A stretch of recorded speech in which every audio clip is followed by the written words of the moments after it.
Jour 9 pour faire 3 000 € par mois et on avance très bien puisque cette semaine j'ai fait moins 2 500 €. Tu as bien entendu, moins 2 500 €. Et je t'explique comment. Ce que tu vois là, c'est mon compte de trading démo. C'est un compte virtuel, ce n'est pas de l'argent réel. Rassure-toi, ça va aller.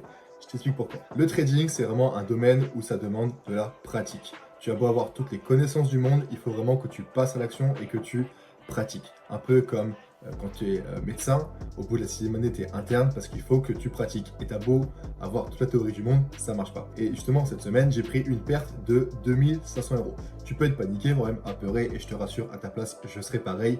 Mais en réalité, c'est quelque chose de tout à fait OK.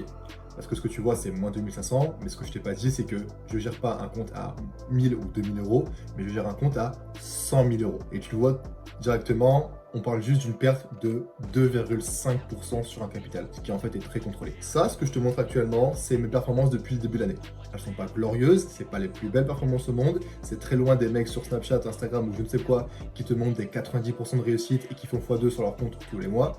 Mais moi, ce que je te montre, c'est un réel trading. Et en réalité, c'est pas trop mal parce que dans le contexte actuel, tu as plein de personnes qui littéralement fument leur compte parce qu'elles sont avides et tout ce qu'elles veulent, c'est gagner de l'argent plus vite. Et c'est là où je suis content de te montrer tout ça. Je te montre tout ça parce que justement, ça permet de comprendre que quand tu veux atteindre l'objectif, des fois tu mets des choses en place et ça fonctionne et des fois non. Tu n'as pas le résultat escompté. Mais c'est là où il faut bien se remettre en cause et se demander, d'accord, est-ce que c'est vraiment mes actions qui sont mauvaises ou tout simplement je suis impatient? Et même si les résultats ne sont pas encore à la hauteur, je sais que depuis le début de l'année, je suis un bien meilleur trader, que je comprends bien mieux la macroéconomie, la géopolitique, comment bougent les marchés, et que même si les résultats, eux, ne sont pas encore au rendez-vous, je sais que mes actions, elles, sont bonnes, et comme je te l'ai dit, même si j'ai des pertes, mes pertes sont contrôlées. Alors, je reste patient. Tous les jours, je suis là à me mettre à jour sur ce qui se passe dans le monde, à comprendre l'impact que ça et que ça aura sur les marchés. Et je reste focus parce que je sais qu'à long terme, si je continue comme ça paiera. C'était le jour 9. Si tu veux en rater,